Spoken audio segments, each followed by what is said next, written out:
Hello. So what are we looking at here? We are looking at a map of what the answer from an LLM is to the prompt, write a one paragraph story about a boy and his dog where something crazy happened.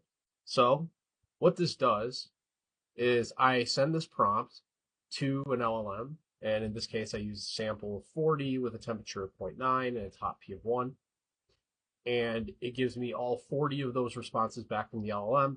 I then go through its answer and I break it up into 3-word chunks. And each 3-word chunk I treat as a point and I map it using the Ada 1 embedding model so that it basically maps it based on its own kind of meaning. And all these points identify sections in the different responses that overlap with meaning. So if I go and I select with shift and I highlight this point right here, I can see that it's pulling from sample 23, 25, 27, 5, etc.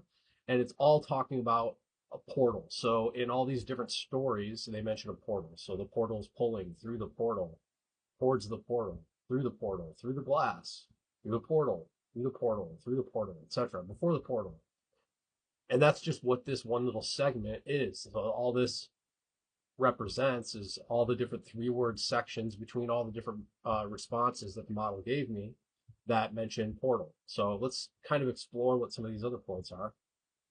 So there's kind of a clumping right here. So let's check that out. This is an ancient oak, a massive oak tree, ancient oak. So in a lot of these stories, they identify both a portal and an ancient oak tree. Let's kind of check out what this one is down here. In the sleepy, in the sleepy, in the sleepy, in the quaint, in the sleepy, in the quiet.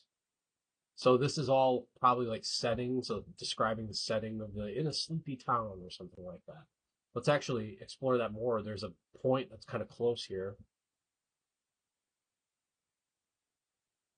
Sleepy town of, sleepy town of. So what I did was I didn't just take 3-word chunks, but I also overlapped them all by 1 word so that there was a little bit of overlap because I realized that the 3-word chunk that you take may not always mean a single thing, but it could be like a middle between 2 things that have different meaning. So that kind of shows like this closeness. You can see that it's probably a combination of this message, which is in the sleepy, and then this point next to it is town of, sleepy town of, sleepy town of, sleepy young town, or whatever.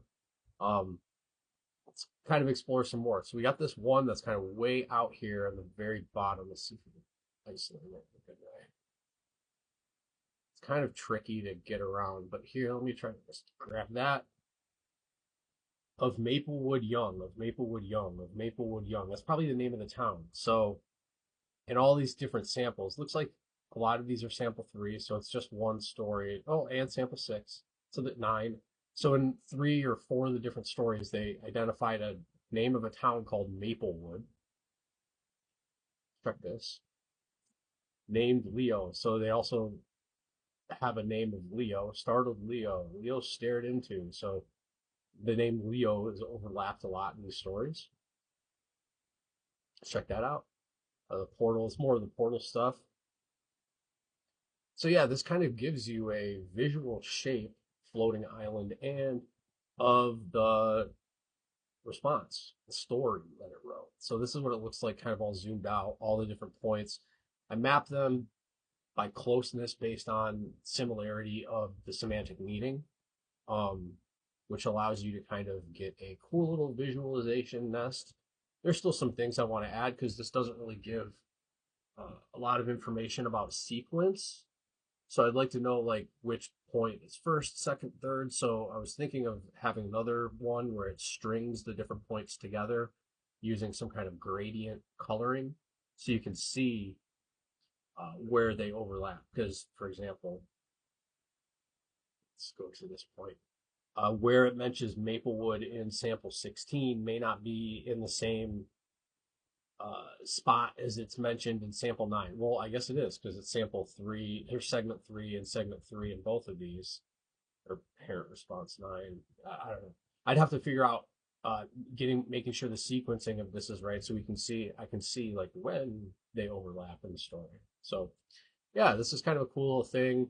I've noticed one thing I've noticed is when I use a prompt like this, which has a more open-ended answer that the model could give, you get a graph that's kind of blobby, like this, kind of more open. Points are a little further away.